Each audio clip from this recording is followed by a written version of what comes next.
Oh, I'm ready to roll. Sure. I guess so.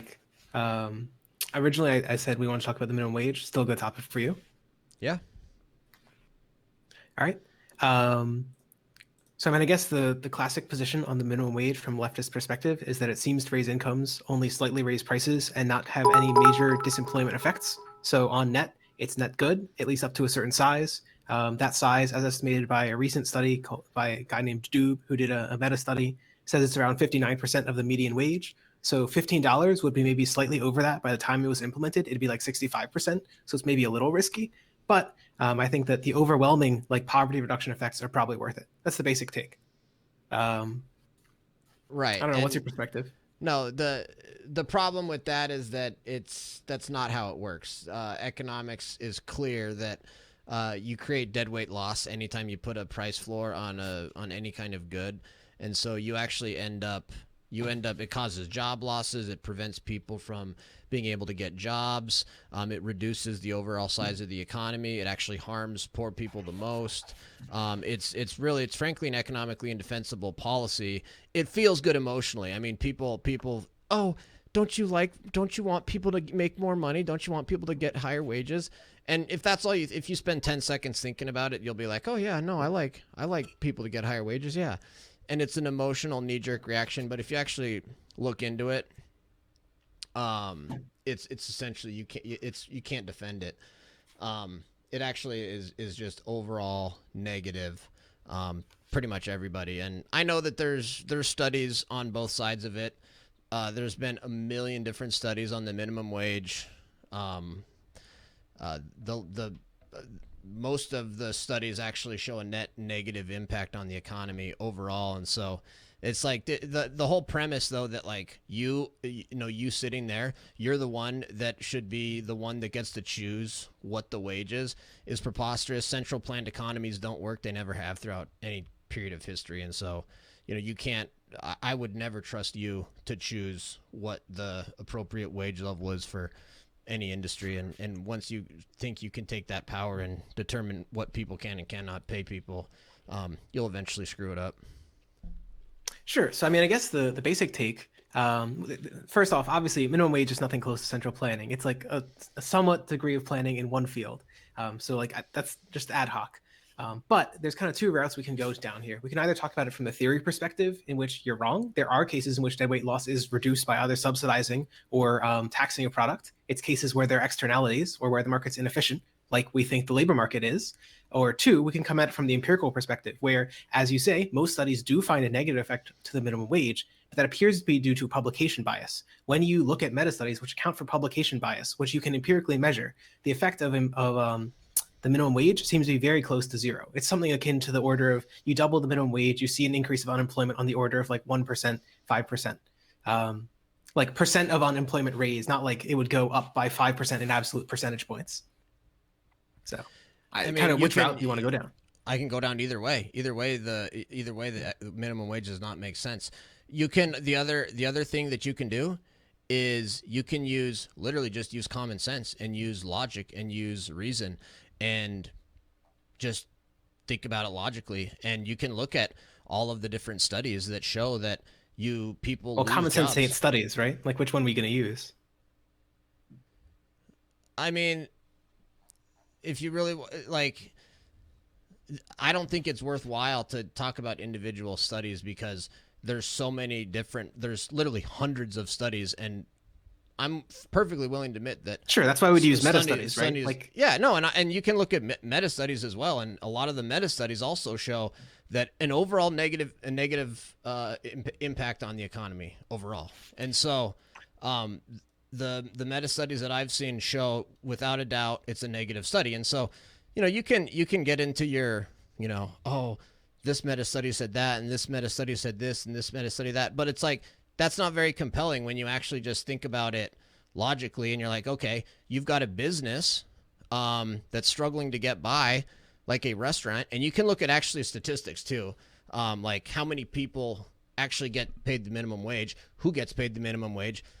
1% of workers get paid the minimum wage, and most of those, over 50% of that 1%, are 16 to 24 years old. So this is only applying to very, very young, very unskilled entry-level people. And so when you raise that wage up, now those people can't get jobs. Now a high school student can't get a job.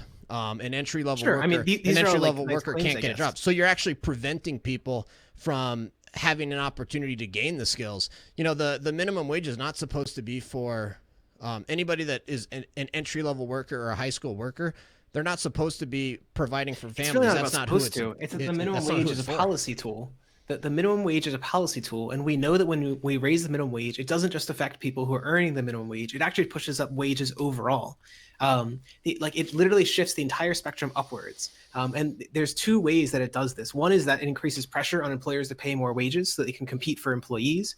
The other is that partially it has some pass-through effect on prices. So about I want to say it's 20% of the impact of the minimum wage is passed through on prices. But because people on the minimum wage earn enormously more as a result of their raised wage, that pass-through on prices mostly impacts the rich. And so it's a distribution via inflation of increased prices to the poor. That's absolutely false. No, what the actual... We can measure this. No, yeah, you can. And what the data shows is that most of the people that actually use goods and services that are provided by minimum wage workers are poor people. And it's way more than 20% that gets passed on in prices. It's almost all of it, in fact. And so, for example, take fast food. Fast food is one of the classic examples where you see minimum wage workers. It's actually mostly poor people that are using fast food. If you actually look at the demographics of who goes to fast food restaurants, it's actually poor people. And so what you do is you force a business to then pay its fast food workers a much higher price. And so what does the business do? The business, are you hold on, claiming let me that finish. Hold on, let me finish. That business will then fire a couple of workers, reduce hours of other workers, raise the minimum wage for the one worker that they keep, and then they also raise the prices. And so then all of the poor people that are trying to buy food at that fast food restaurant now have to pay a way higher price for the food at that restaurant. So all of that, it actually is a net negative impact on poor people, because now all of the poor people that are going to the fast food restaurant are having to pay way higher prices. And that's why it's a net negative even on low income people. Sure. So I guess the first thing I just ask is, do you agree that the minimum wage increases wages of those other than are literally the minimum wage or lower? Do you agree the minimum wage will increase some wages? Yeah, there is some ripple effect, but it drives up prices. So it's overall. actually a large one. It drives up prices. It drives up sure. Other but before we do that, wages. I want to get, this is not a small impact on wages. So I posted this study from Doob. They used data from the United States. I'm pretty sure if you want to get into the complicated methodology, I think what they do is they look for the effect 3 years on, because of another study that suggested the minimum wage effects only occur within 3 years. Their control is they matched counties to each other, and they looked at high risk fields. So reasonably strong methodology. They estimate, you can see that the change of the minimum wage elasticity is often it's substantial, even up to the 45th percentile of income in the United States. You're talking about thousands of dollars of income. Okay, we can go down. That's not the government's job. That's not the government's job to try to drive up that's prices. Sort of a different question, right? Drive up if the wages. goal is to, it's bad policy. I mean, it's a net negative on the if you're gonna so you're gonna your entire point is to just drive up, let's just drive up wages, let's drive up prices, even if it hurts the economy, even if it hurts poor people, won't hurt the economy. Even if it hurts everything. It's it's not the job of the government to just drive up prices and drive up wages when it's a net negative on the entire economy. But and it's not a negative for the economy. That's the whole point. Yes, it is. Right? The whole argument of this is that it's actually not, that the unemployment impact is very small, that the inflation, while it's there, is much smaller than the wage gain, and so mostly the inflation as a result mostly distributes money from the rich down to the poor. So why not make the minimum wage $16?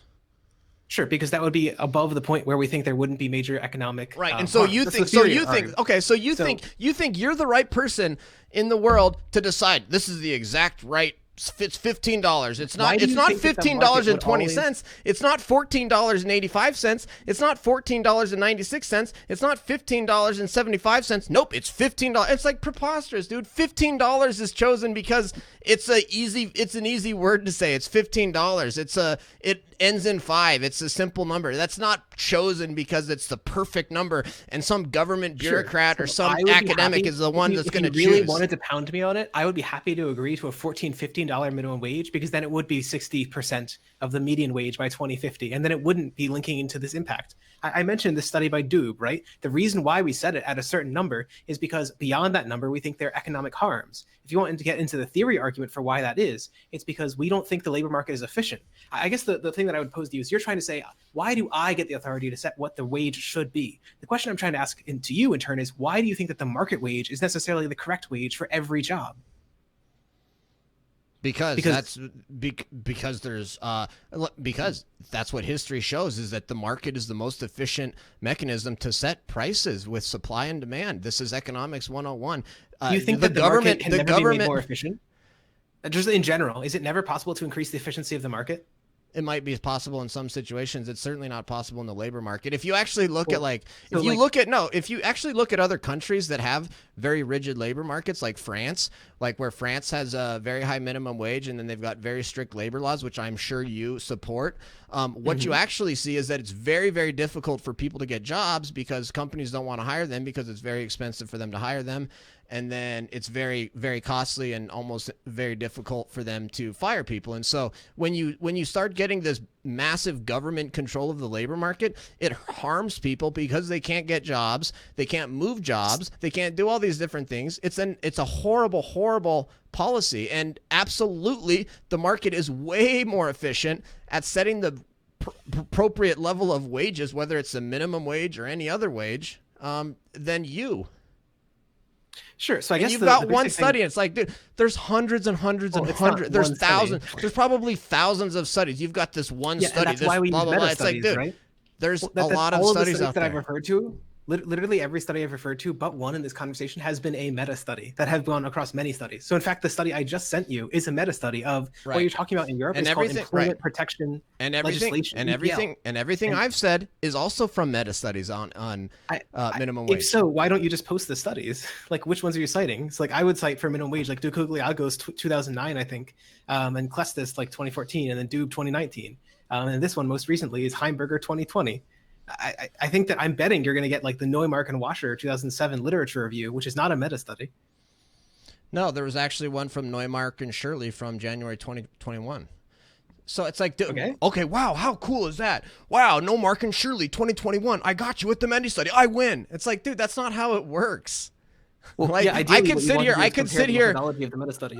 sit here and name off a bunch of meta studies like I just did, and then you could name off your little meta studies, but what this conversation really should be about is you actually defending what you're proposing and actually trying to explain why it makes sense, like I have done for my reasons. That's the economic theory argument, right? Like, so the classic argument for when the government can make a market more efficient is when there's an externality. So, for example, if in producing a product, that price of the product, the private price, the private profit is different to the social price or the social profit, then if the state intervenes, it can actually increase efficiency. So the classic idea is like pollution. Air pollution doesn't cost the manufacturer almost anything.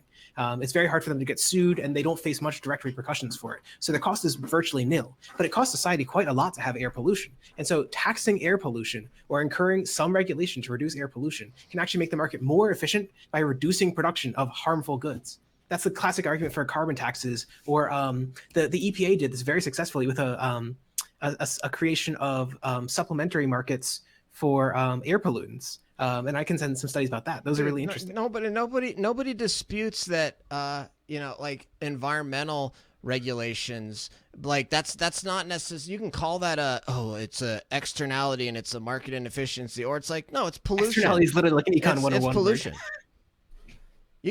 But it's the general class of what pollution is. Like, if you want to talk about econ 101, you should take econ 101 and learn that the minimum wage is a terrible policy. Sure. So I have a BS in economics. I have taken Econ 101, and like externality is the general class of pollution. And so the idea is that in the minimum wage, we might think that there's an externality or an inefficiency of the market. And in those cases, it would be efficient to impose something on the market to make it closer to social. What I'm saying is you can call it whatever you want. Pollution and minimum wage are completely different things. You can call it whatever you want. Pollution is not the same as the minimum wage. Like, you're trying to say, oh, look, there's pollution and sometimes we need to regulate pollution. That means we should have a minimum wage. No, it doesn't support the idea. Well, so in the general class, do you think that the role of the government, one of the roles of the government should be to try and solve externalities like pollution? Sure. Yeah. That's for sure state government. Certainly not federal government on everything. but certainly Sure. some governments, yeah.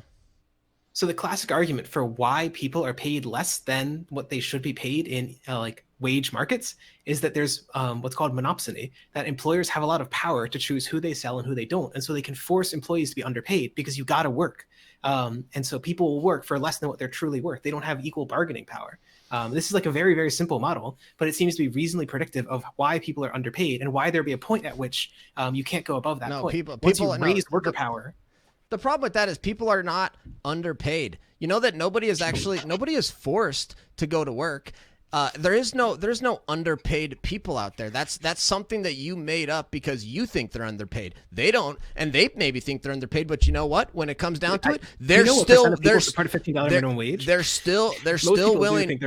They're still willing to go do that job. And so what actually happens when you implement a minimum wage is you actually then create this additional sort of requirement for the workers, right? Because when you put a price floor on it, now you have a bunch of people that are willing to do that job for that wage, but not as many people that are willing to hire those people because it's not at market equilibrium. This is how price floors work. There's no market equilibrium. And so now you've got this massive supply of workers at $15, a very, very much smaller demand for workers at $15. And so then the workers then start offering additional things to the employer. Like they say, okay, I'll work for you and I'll do the job for 15 hours, but I know that there's so many other people that will do this because they've got a government regulation that's interfering and making the market inefficient. And so, we've got all these extra people that want to do this. So, I'll do the job for 15 hours and I'll walk your dog at night and I'll do and so you create this vicious sort of,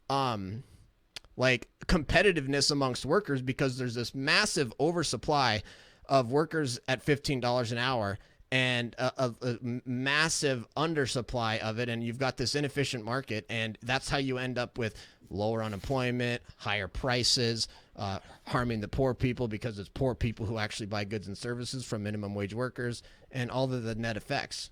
And you're right, I'm fully aware that the $15 minimum wage polls well. And that's because it's an emotional feel good argument. If you think about it for 2 seconds, yeah, I like it. If you actually look into it and you actually study it, you realize it's a bad policy.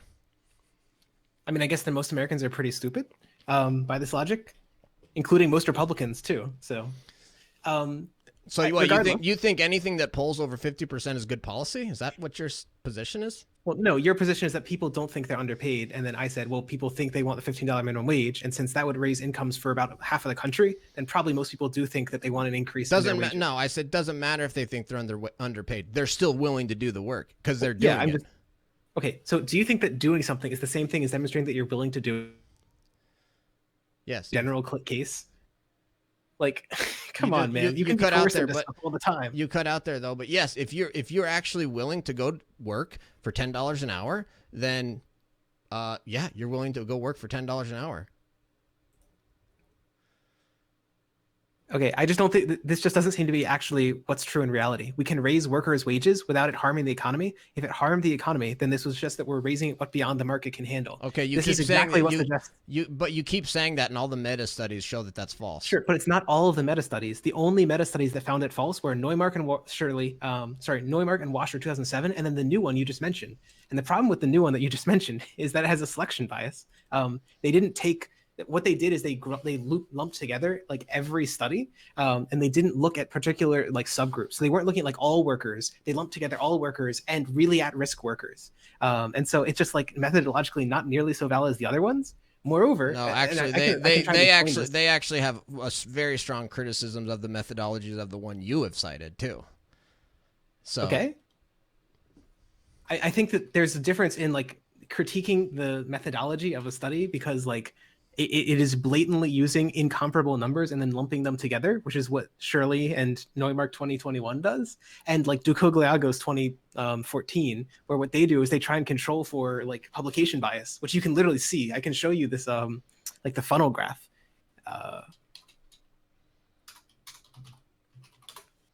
I mean, instead of showing me the funnel graph, it would be better if you could actually like logically and rationally address the arguments that I've made. It's monopsony.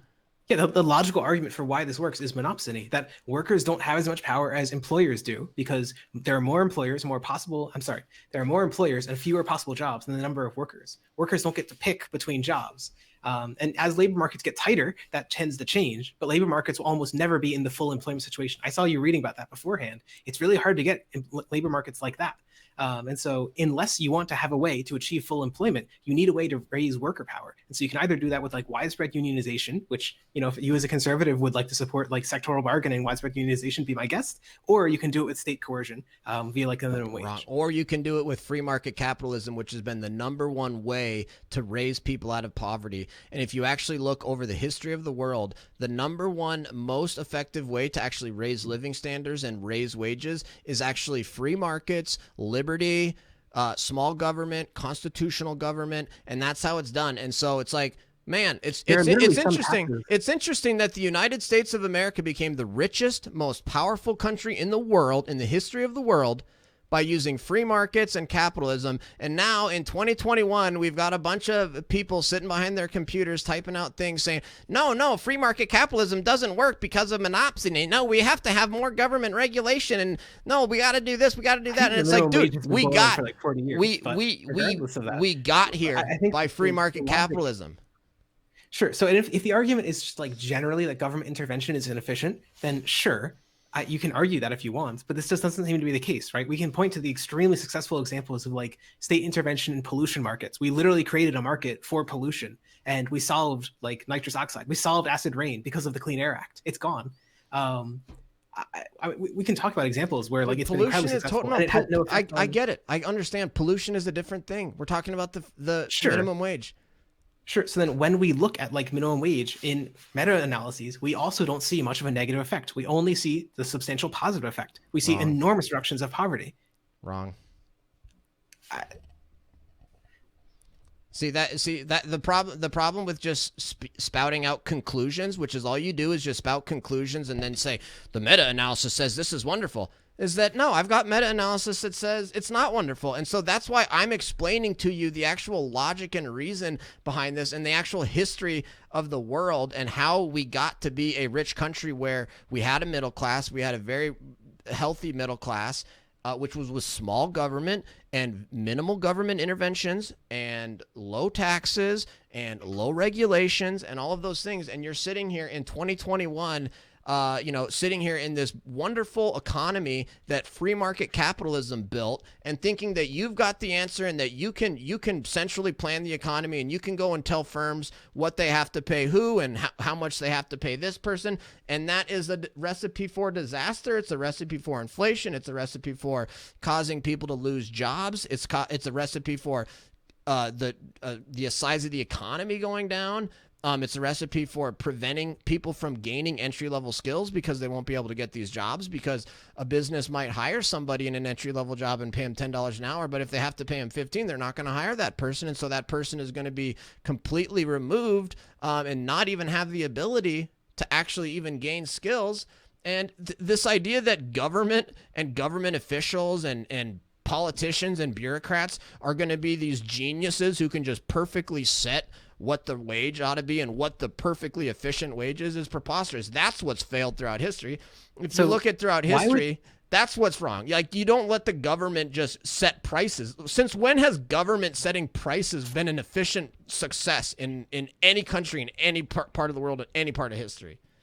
Sure. I mean, so like the pollution one, for example, but apparently that doesn't count. In general, I would just note that we've seen the enormous expansion of the welfare controls state are not setting prices. But pollution are. We literally set a market for like pollution. We let plants, like firms, sell pollution to each other. I don't even know how to. It's like the classic carbon cap market style like regulation. That's literally what we do. But regardless of that, I guess the general argument that I would raise is part of the same time period of the enormous rise of like living standards that you're talking about has also seen the enormous rise of the welfare state. Do you know what percent the average state in the first world spent on welfare in 1910 was? Like what percent of GDP? I know that as the welfare state has grown, wages have stagnated. As the welfare state has gotten bigger, GDP growth has gone down, and as the welfare state has grown, it reduces everything that made this country great. Well, and I guess to any answer my own free question. market capitalist country. So I guess to answer my own question, welfare went from 1% of GDP. Now the average country in the first world is like 1/3. Now your claim is that that's what's reducing growth. I don't think that there's any strong evidence for that. I already sent a study about employment protection legislation, but we can get into it more generally. There's another really interesting meta study on inequality. The estimate that they come up with is that for if you include both income and wealth inequality, which are not entirely the same, they shouldn't really be lumped together. But if you include both, a 10% increase of inequality leads to about a 3% decrease in growth. That's the elasticity. And so you're talking about if you double the inequality in a country, you're roughly decreasing the growth by about a third. Um, it seems like more equal societies, just as this very simple example, tend to do better. And if welfare can redistribute and make a more equal society, that would be one example where it can increase growth. No, it can't. There's no evidence of that. Have you ever heard of the term the developmental state or Mariana Mazzucato? She's an author. No. So I recommend her book a lot. It's called The Entrepreneurial State. One of the big things that she points to is the enormous, truly enormous success of Japan, South Korea, Taiwan, and to some degree, China and Vietnam, all of whom followed the developmental state model, where the state isn't just like sitting by and watching the free market. They're actively involved in developing said market, involved in like coordinating research. Those countries And have had like the most stagnant stagflation economies for decades. Japan is a disaster. What are you talking about? Have you looked at Taiwan and South Korea?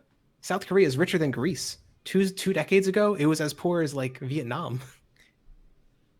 It's incredibly quick growth. Okay, I noticed that. I made a bunch of really strong points, and you didn't address any of them, and instead you went to some random ass book that you want to reference instead of addressing any of the points that I made.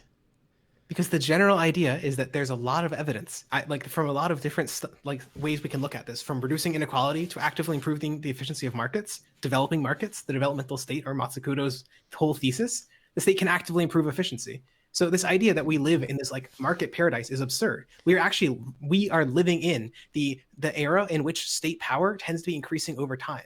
Neoliberalism, I know that's stagnated it. No, that's my point though. If you actually look throughout American history and throughout a lot of other countries' history, as the government and as the state gets bigger and bigger and bigger and more powerful and a bigger percentage of the economy and more regulations, that results in lower GDP growth, lower wage growth, and everything else. And so that's indisputable.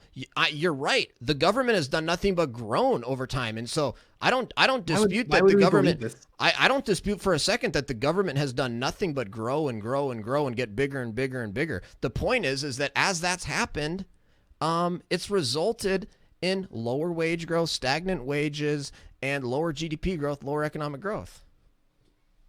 So do you really think, so that's interesting because the stagnation of wages in the United States started around what's commonly called the neoliberal period, the period in which we started to roll back many of these welfare benefits, roll back a lot of protections, roll back a lot of state intervention. And we cut back macroeconomic stabilizers. When did we ever roll back any government, anything? Were you not there for like the Clinton welfare reforms? 2/3 of people got kicked off TAMF. Like, were you not there for Reagan? The enormous reduction of taxes we've seen over time? The government grew under both Clinton and Reagan.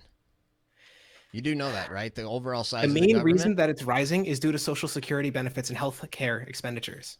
Right, which is the biggest wealth distributors, But it's which not is what due you to, just like, you it's just not- talked about. Oh, these redistribute wealth and that'll grow the economy. And then I say, no, actually, it's causing the economy to slow down. And they say, oh, well, that's because of these huge wealth redistribute. Okay, so what is it? Do you think the government redistributing wealth is this wonderful thing for the economy, or do you think that's what's causing it to slow down? So like for the minimum wage, right, I can easily cite these studies which demonstrate that there's like a clear lack of relationship between, say, raising the minimum wage and increasing unemployment. Okay, What and I can cite comparable studies, evidence and I are we can looking cite. for this for like welfare?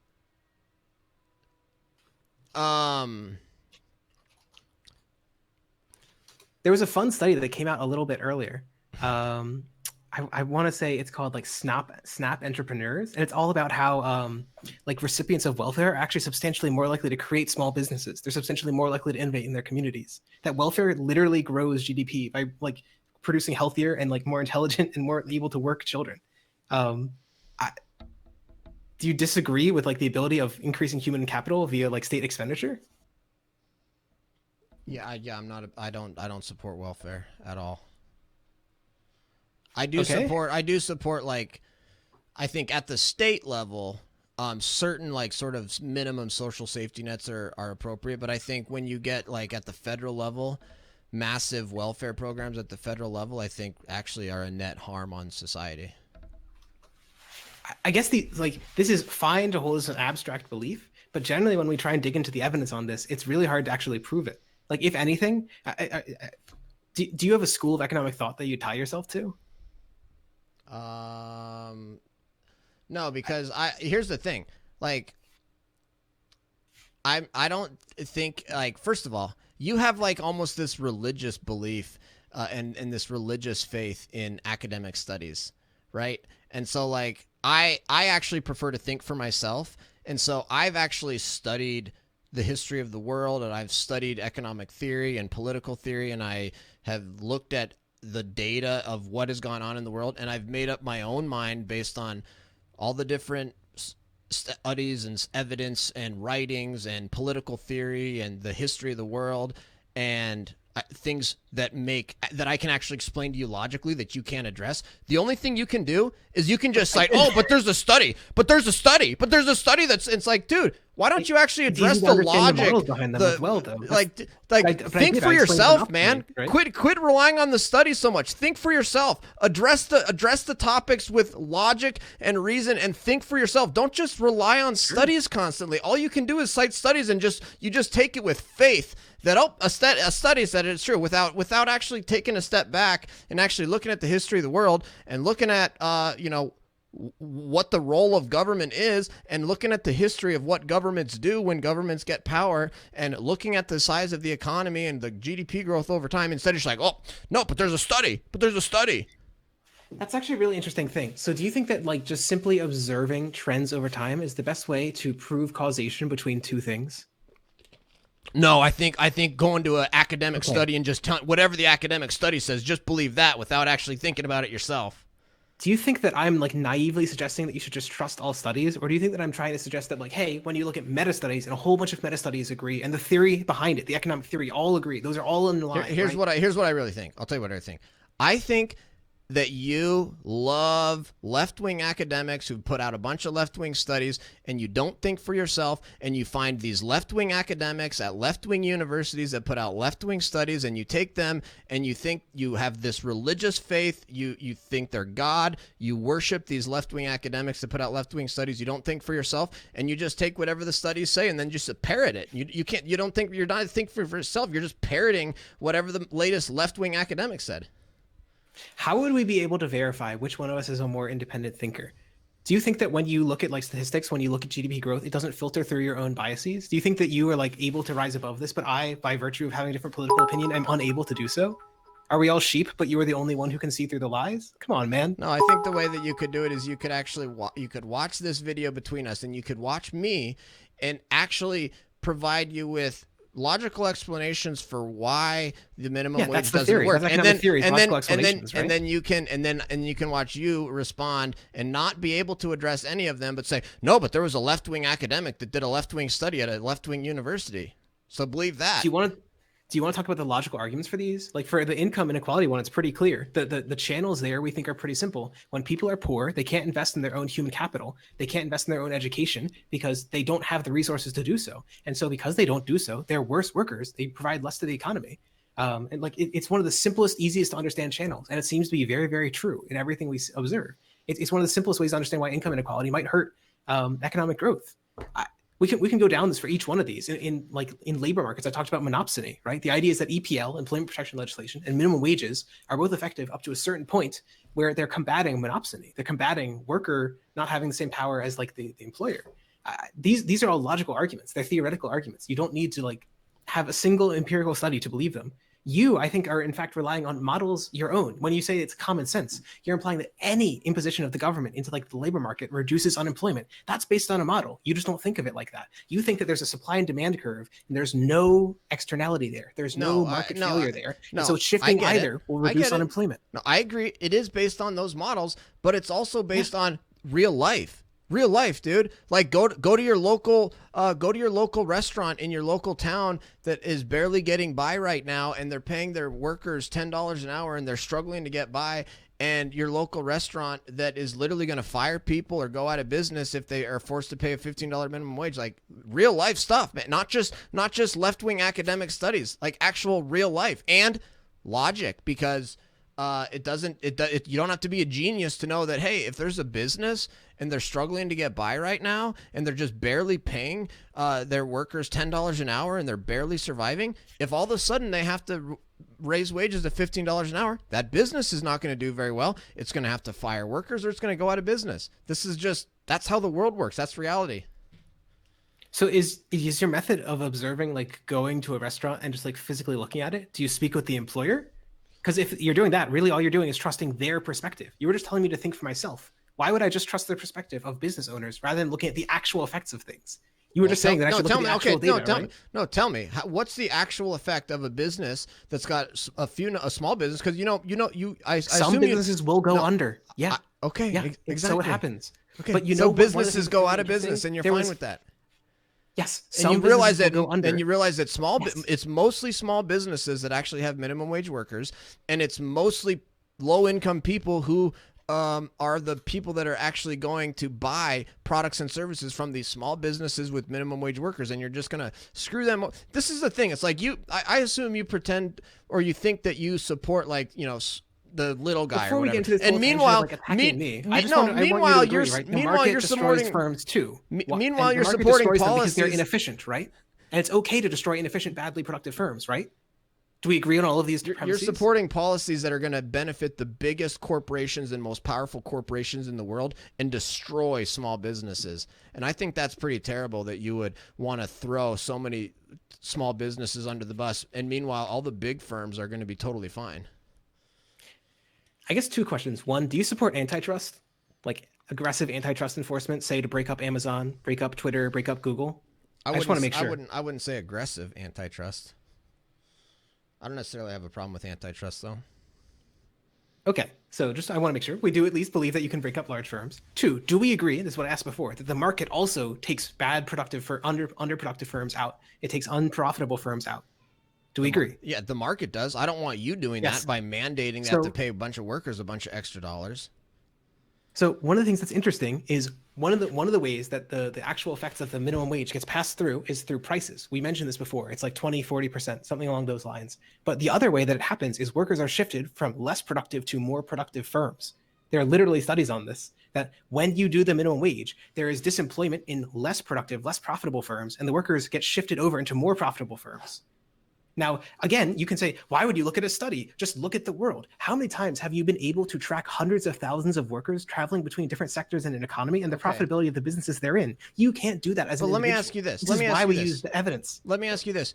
Who the hell do you think you are telling a business that is a successful business that they're not efficient enough and that that business should go out and those workers should go somewhere else? Who the hell do you think you are to tell a business that's actually surviving? I'm simply increasing the price of labor. If they can't keep up, clearly they weren't efficient. And if the market said it, you'd be all in favor of it. The market and the government's different. It's just it's assumption itself. You telling a business, hey, you have to pay your workers more, and then if you can't make it, screw you. You're going out of business, and I'm going to be the one to tell you. That's completely different than the market. The free hand of the market doing that. Like, hey, you're back on pay. You haven't paid rent for this property. We're going to close your firm down.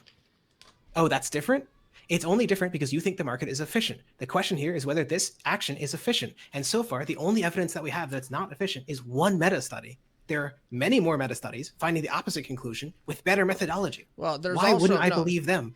There's also more to it, though, than just, what's the most efficient thing? And I would reject this notion that your left-wing studies that say government mandating prices in any market are going to be the most efficient way to do it. But there are other issues here, like freedom, like liberty, like free markets, like individual responsibility, like the Constitution. You ever heard of liberty and freedom? Do you care about freedom at all? That's interesting. So is your conception of freedom solely negative? Is freedom simply when the government can't tell you what to do? Or do you think that it requires, say, being like a healthy, like prosperous, well-educated individual to actually meaningfully like have a well-functioning life? Do you think there's some sense of positive freedom? I reject the distinction between negative and positive freedom. Okay, then if there's no distinction, you should understand why having people who have more income gives them more freedom. Literally, a more efficient, more Yeah, productive but economy dude, where people are more this prosperous literally makes them more free. that is so Orwellian. So you're literally saying the government coming in and forcing businesses to do this, that, or the other thing, and the government rules and regulations and government mandates and really sticking it to businesses. That's more freedom. That's Orwell, man. That is Orwellian as all hell. That's like double speak, opposite speak. If I had to give you another book here, it would honestly be The History of American Law. It's got almost nothing to do with economics, but in its early chapters, it discusses how there didn't used to be contract law. In the 1800s, there weren't contract law. Most firms were trading within close enough communities that they didn't need formally enforced contracts. These started to emerge in the 1840s. Why did they emerge? Because you needed state coercion to actually make make contracts efficient. You needed a third-party enforcer, which was generally pretty neutral, to be an arbiter for those contracts. This is exactly the same argument that Acemoglu and Robinson, and I can send those studies. If you've ever seen the meme, which is like why nations fail, that's the guy there. Well-functioning institutions which enforce rules upon people literally can make people more free.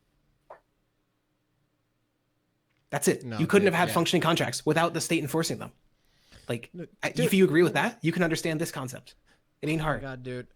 Nobody is saying that we shouldn't have contract law. What are you talking about?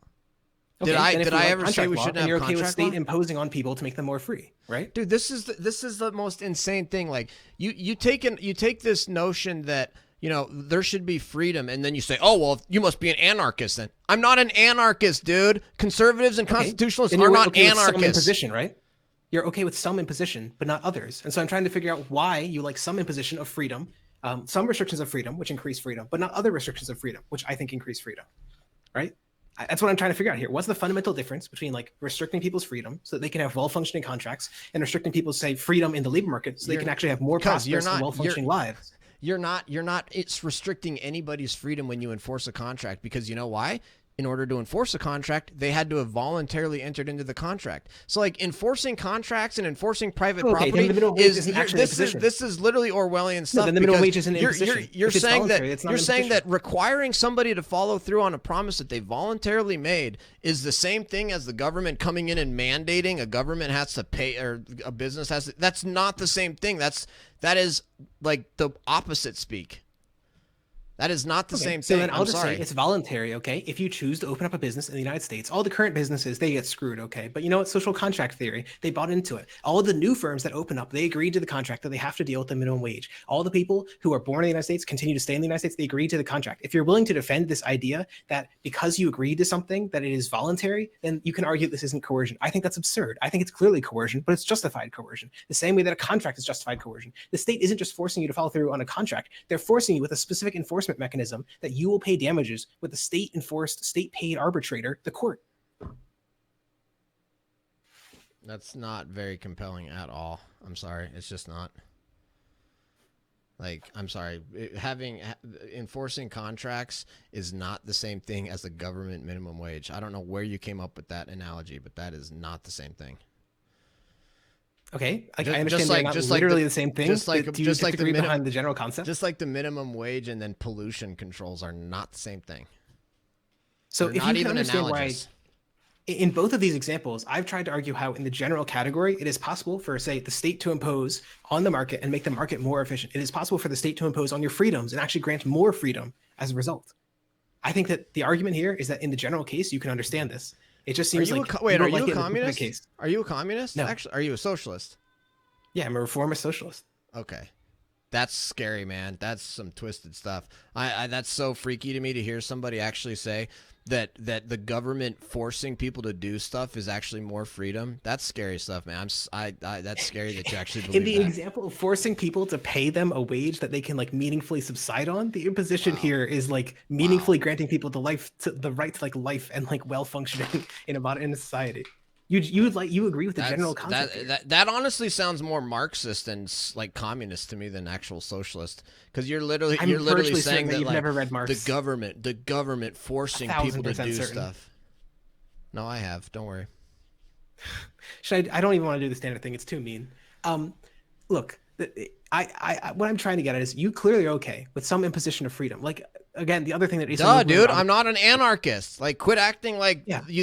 like, I don't know if you know So, this, but the American constitutional form of government is not anarchy. Nobody's an anarchist if they support the Constitution. Quit acting like, oh well, you're not an anarchist, so you must support the minimum wage too if you're going to be consistent. No, that's not how it works. So it's not about that you must support the minimum wage. It's that you have to support the general idea that the state can impose and make more freedom. And so since you don't have a blanket opposition, I need you to explain why in this case the state imposing isn't actually giving you more freedom. Like the level of Orwell here is we're not talking That's about so like much literally Orwell. like running your everyday life and surveilling people. It is literally setting a price floor in one market. Right. I don't The think labor market. because it's a violation of people's freedom. Government price controls do not work. They never have worked. There's That's not no true. evidence that they work. It's an You just emotional agreed nature. that there is a lot of evidence. You just said the evidence is wrong. That's a very different claim. Now, one thing I would just note is if you're going to appeal to like consensus or something, that consensus has been shifting starkly towards my position. Back in the 70s, like 90% of economists agreed with you. Today, it's like 70% of economists agree with me. So Yeah. maybe So the left wing has infiltrated academia, or maybe it's possible that a whole bunch of people actually looked at the data like I did and said, hey, it doesn't look like there's a disemployment effect here. yeah, and everybody supports Social Security too, and look how that's going. Just because a lot of people support something doesn't mean it's good policy. Just FYI. Sure. So here we're specifically talking about economists, right? Like if the idea is that if the argument is simply that if most studies opposing a minimum wage is proof that we shouldn't do a minimum wage, surely most economists supporting it should be like a similar argument in favor of it. It's just this blanket appeal to consensus. If you want a more strong argument, you'd have to do a meta study. Those are literature reviews where they don't just look at the number of studies, they actually take the estimates of each study, they add them all together, and they make an overall estimate. It's pretty complicated. I won't get into the details, but that's why I point to studies like, and I can post them in chat. It's Dukuliagos 2014. There's a recent one by Doob. They put all the data together and they try to come to a conclusion. You've said Doob like 20 times. You don't have to keep saying Doob. We got it. Doob. We got it. You said it like 20 times. Yeah. No, here's the real thing. You're a socialist, dude. So like your end goal here is not some like efficient regulation of a free market. You're a socialist. Your end goal is to destroy the market. So that's the other thing. It's like this is a bad faith attempt by you to try to like that's the same thing with like Obamacare. Obamacare was not designed to like work. It was designed to be at one step closer towards out and out socialized medicine, and it's the same thing with here. You're supporting this. But I am a market socialist. I don't want to abolish the market. I want well functioning markets with a lot of worker ownership instead of wealth concentrated in the top 2%. Like that's it. Yeah. Where's that worked well? Where's that worked? I literally everything I'd pointed to the rest of this study, it seems like employment protection legislation actually benefits workers. It reduces unemployment scarring. Reduced inequality seems to benefit people. Worker ownership seems to be more efficient. We can talk about all of these things if you'd like, but moving in this direction has a whole lot of evidence on all of these individual points. No, I've addressed all of your arguments, and it's just wrong. Cranking up the minimum wage hurts poor people. It causes people to lose jobs. It massively increases prices. It increases automation. It hurts people from being able to get entry-level workers. These are all It causes deadweight loss. It causes, yes, it is true, and there's lots of studies that I can cite to you to prove it. And so this is why I actually explained the logical basis and the historical basis for my position, because I've got studies that back up every single one of those claims I just said. And then your response is, no, but Doob said minimum wage increases are wonderful. It's like, okay, dude, that's not a great way to argue, because it doesn't get anywhere. So I'd be happy to explain the methodology of the studies, right? But I've also explained the logic. If your argument is simply that I haven't talked about the model is the monopsony model. You've talked about. If you want a really simple blog post with some the reason I talk about it is because it's the relevant market failure here. If we were talking about pollution and I didn't talk about externalities, that would be doing injustice to the conversation. Okay. So we mentioned monopsony because that's why the minimum wage doesn't have disemployment effects. That's literally the reason why. If you'd like some very layman-friendly graphs, here's an article from Noah Smith graphing out what monopsony looks like. It ain't that hard. You know, maybe you should work on actually being able to explain what it is and actually do it in a way that's compelling and makes sense, as opposed to just saying, "Oh, but I can cite you a study. I posted it in chat, and yeah, look at that, look at that." It's like, dude, Well, sure, that, but like every time that's I've not that tried, you've interesting. rejected that monopsony exists. I can explain the monopsony model if you'd like, but you've I rejected that there understand even is monopsony, monopsony in the dude. labor market. I Well, understand I'm not saying monopsony. that you don't understand. It's not Why can't you happening in the understand it? I labor don't need to market, explain it. though. No. So your argument first was that I didn't explain it well to you, and then now it's that you understand it. So then I don't need to explain it to you, but that you just don't believe that it exists. So is the Not in problem the my labor communication, market. or that you just disagree with it? Not in the labor Why would, market. okay, what is your what model or evidence led you to conclude that there is no monopsony, there is no difference between worker power and like firm power in the labor market? Have you lived in the real world? Do you have the experience that when you go and get a job that you are like just as powerful as the employer? Really? You don't have to. It's not that you have to be exactly equal in power for there to not to be any monopsony, but you are absolutely, as a worker, free to not take a job if you don't want it, and that happens. That's how wages have gone up. That's why do you realize how the United States of America got to be one of the highest wage places in the in the world is by having according a to Dr. Trudeau's situation. 2013, it's because they partially in the R&D sectors at least embrace the development state. They created a highly efficient, publicly funded research and development sector. Like literally, there are competing explanations for why we are the way we are today. If you take like econ, like developmental econ, one of the first models they'll introduce you to is like the solo growth model, which is fundamentally that growth is down to one, like growth of labor and capital, which is we don't care about because we want per capita growth, and then it's either human capital being more productive or productivity increasing, like innovation, technology. Those are the things that matter. So investing in human capital, investing in greater innovation, those are the things that drive long-term growth. It turns out the state can do that. Markets underinvest in both of those. Yeah, it turns out that people can also do that. People can also invest in their own human capital. The market underinvests in it.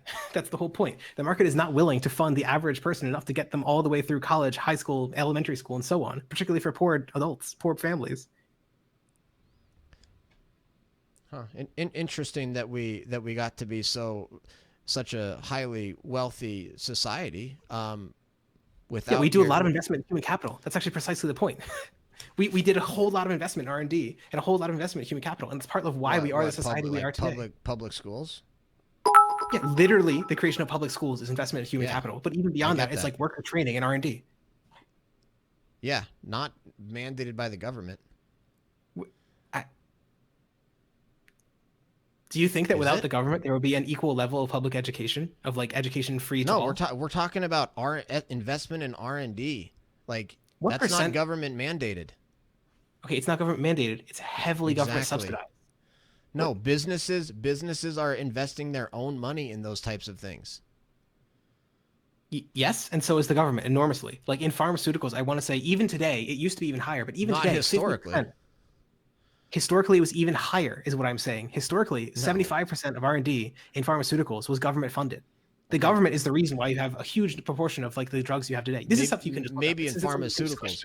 Maybe in pharmaceuticals, you like that's like the exception to the rule. The vast majority of all investment in R&D has come from the private sector throughout American history. Because the private sector is enormously larger. Sure, yeah. The suggestion as a leftist is that more and more subsidies of like R&D, a larger state sector, could very much enable these. It's like in fact, if you want interesting evidence here, like the countries that are the most innovative in Europe are generally those that do the most investment to human capital.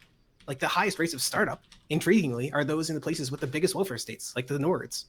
We can go down these arguments if you'd like. But no, so what's really happening here is that like the United States gets to be this wonderful country because of the free market and capitalism. And then once the United States gets to be this wonderful free market capitalist society, then you have this government that's then started to grow and grow and grow and metastasize like a cancer onto the market. Now you've got this big government that does all this stuff. And then socialists are like, look, the government does all of this stuff. That's why we're so powerful and rich. It's like, no, dude, no. The reason we're so powerful and rich is because of the free market got us here. And now, just recently, you've had this massive growth in the federal government, and now these socialists are like, look, the government's massive. The government's massive. That must be why we're so rich and powerful. No.